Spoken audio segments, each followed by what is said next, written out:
एक हरे भरे जंगल में चिनकी चिड़िया रहती थी। वह बहुत प्यारी और जिज्ञासु थी। उसे नई नई चीजें सीखना और चित्र बनाना बहुत पसंद था। एक दिन वह जंगल के पुराने बरगद के पेड़ के पास दाने चुग रही थी। तभी उसे घास में चमकती हुई एक सुनहरी कलम दिखाई दी। चिनकी ने हैरानी से कहा, अरे बाप रे, कितना सुंदर कलम है। जैसे ही उसने कलम उठाई, कलम से रंग बिरंगी रोशनी निकली। एक मीठी आवाज आई, मैं जादुई कलम हूँ। तुम जो भी चित्र बनाओगी वो सब सत्य हो जाएगा। चिनकी खुशी से उछल पड़ी। मैं बहुत खुश हूँ। अब मैं अपनी सारी सपना पूरा कर लूंगी। उसने सबसे पहले एक बड़ा सा आम बनाया। देखते ही देखते उसके सामने रसदार आमों से भरा पेड़ खड़ा हो गया। वाह! चिनकी चहकी। ये तो सच में जादू हो गया। मैं अब अपने दोस्तों को भी बुला लेती हूँ ताकि सभी मजे से खा सकें। उसने अपने दोस्तों को बुलाया। मिट्ठू तोता, गोलू कबूतर, मीना मैना और कुक्कू कोयल दौड़े चले आए। सबने मीठे आम खाए और बहुत खुश हुए। अगले दिन चिनकी ने सोचा, इस साल तो बहुत ज़्यादा गर्मी पड़ रही है। सभी जानवर और पक्षी पानी के लिए परेशान हो रहे हैं। चलो आज इन सभी के लिए एक तालाब बना देती हूँ। सभी को पानी का फायदा मिलेगा। उसने एक छोटा तालाब बनाया। कुछ ही क्षणों में वहां साफ पानी से भरा तालाब बन गया। अरे वाह, यहाँ तो तालाब भी बन गया। अब मैं अपने दोस्तों को बुला लेती हूँ ताकि वो ठंडा ठंडा पानी पी सकें। गर्मी से परेशान पक्षियों और जानवरों ने पानी पिया और राहत महसूस की। सबने चिनकी की खूब तारीफ की। तुम्हारा बहुत बहुत धन्यवाद चिंकी। आज तुमने जंगल में तालाब बनाकर सभी जानवरों पर बहुत बड़ा उपकार किया है। अब किसी को पानी की समस्या नहीं होगी। लेकिन जंगल में कालू कौवा भी रहता था। वह थोड़ा शरारती और लालची था। जब उसे जादुई कलम के बारे में पता चला तो उसने सोचा, अगर यह कलम मुझे मिल जाए तो मैं तो राजा बन जाऊंगा। जो चाहे वो करूंगा। मुझे कोई ना कोई उपाय जरूर सोचना चाहिए ताकि वो कलम मेरे पास आ सके। इस जादुई कलम को रखकर सो जाती हूँ। सुबह मैं उठूंगी तो कल नया अच्छा काम करूंगी। रात कालू चुपके से चिनकी के घोंसले में गया और कलम चुरा लाया। अभी तो चिड़िया सो रही है। यही अच्छा समय है। मैं कलम चुरा ले जाता हूँ। सुबह होते ही उसने एक बहुत बड़ा महल बना दिया। महल सचमुच खड़ा हो गया। फिर उसने सोने के ढेर और मिठाइयों के पहाड़ बना दिए।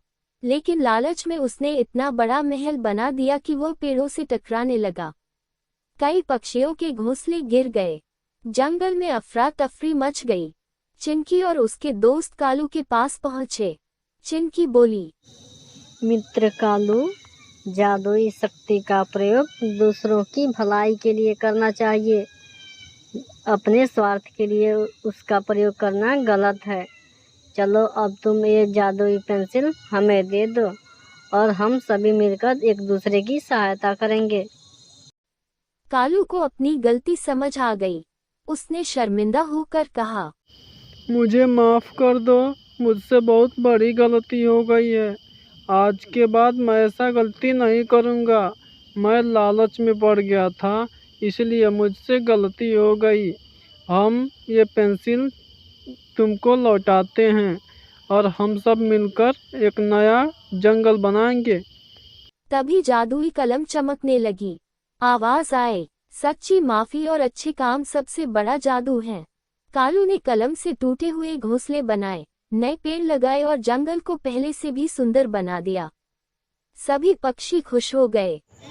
बहुत अच्छे कालू, तुमने बहुत अच्छा काम किया है।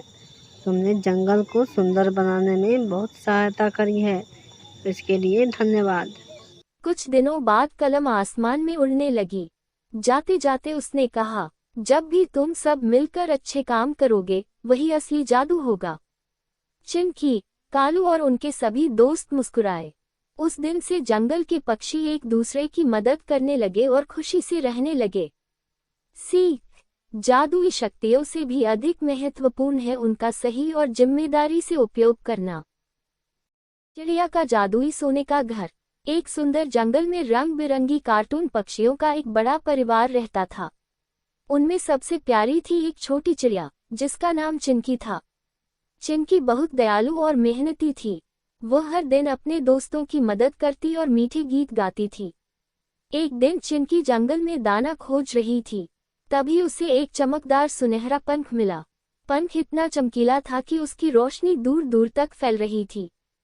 चिंकी ने आश्चर्य से कहा, वाओ, कितना सुंदर पंख है। ऐसा लग रहा है कि हीरे मोती इसमें चमक रहे हों। जैसे ही उसने पंख को उठाया, अचानक उसके सामने एक बूढ़ा जादुई तोता प्रकट हुआ। तोते ने मुस्कुराकर कहा, चिंकी, तुम बहुत ईमानदार और दयालु हो, इसलिए ये पंख तुम्हें उपहार में मिला है। तुम इससे जो चाहे वो प्राप्त कर सकती हो, लेकिन इसकी शक्तियों का गलत उपयोग मत करना। तोते ने अपने पंख फड़फड़ाए और देखते ही देखते जंगल के बीचों बीच एक जादुई सोने का घर प्रकट हो गया। घर पूरी तरह सोने का बना था। उसकी खिड़कियां हीरे की तरह चमक रही थीं और छत पर रंग बिरंगे फूल लगे थे। चिंकी खुशी से उछल पड़ी। वाओ, कितना सुंदर घर है। इतना सुंदर घर तो मैंने आज तक नहीं देखा। इसके अंदर चलकर देखती हूँ। वह घर के अंदर गई तो हैरान रह गई। अंदर सोने के झूले, चमकदार सीढ़ियां और स्वादिष्ट फलों से भरी टोकरी रखी थी। सबसे खास बात यह थी कि घर में रहने वाले हर पक्षी को उसकी पसंद का भोजन मिल जाता था। जब जंगल के दूसरे कार्टून पक्षियों मिट्ठू तोता, गुल्लू कबूतर, रूबी मैना और पिंकू गौरैया को इस घर के बारे में पता चला, हमने सुना है कि चिंकी चिड़िया के पास बहुत बड़ा सोने का जादुई घर है। चलो हम सभी देखने चलते हैं कि कैसा है। तो वे भी देखने आए।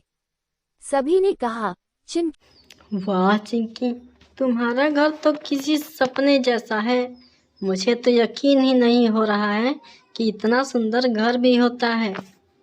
चिंकी ने मुस्कुराकर कहा, नहीं नहीं दोस्तों, ये घर सिर्फ मेरा ही नहीं, ये घर आज से तुम लोगों का भी है।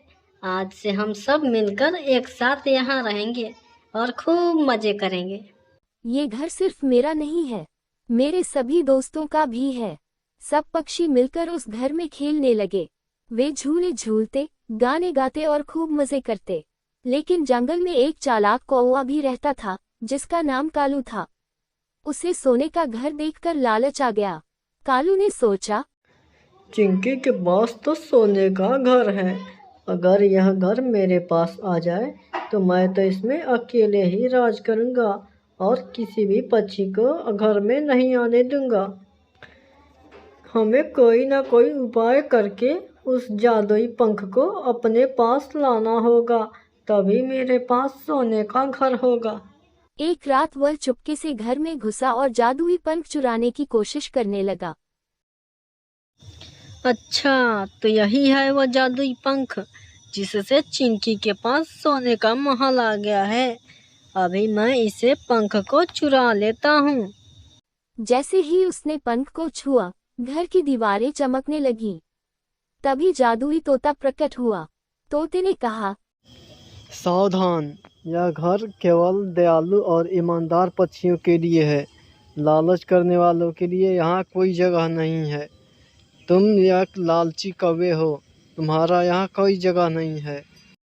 कालू डर गया। उसने अपनी गलती मान ली और बोला, मुझे माफ़ कर दीजिए, मैं गलती कर दिया हूँ। आज के बाद मैं गलती नहीं करूँगा। चिंकी ने भी उसे माफ कर दिया। उसने कहा, दोस्ती और प्यार सबसे बड़ा खजाना है, सोना नहीं। कालू को अपनी गलती का एहसास हो गया।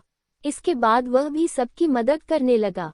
जादुई सोने का घर पहले से भी अधिक चमकने लगा, क्योंकि उसमें अब दोस्ती, प्रेम और खुशियों की रोशनी भर गई थी। उस दिन से सभी कार्टून पक्षी मिलजुल कर रहने लगे। वे हर दिन नए खेल खेलते, गीत गाते और खुशियां बांटते। शिक्षा। लालच बुरी बला है। प्रेम, दया और मित्रता ही जीवन का सबसे बड़ा खजाना है।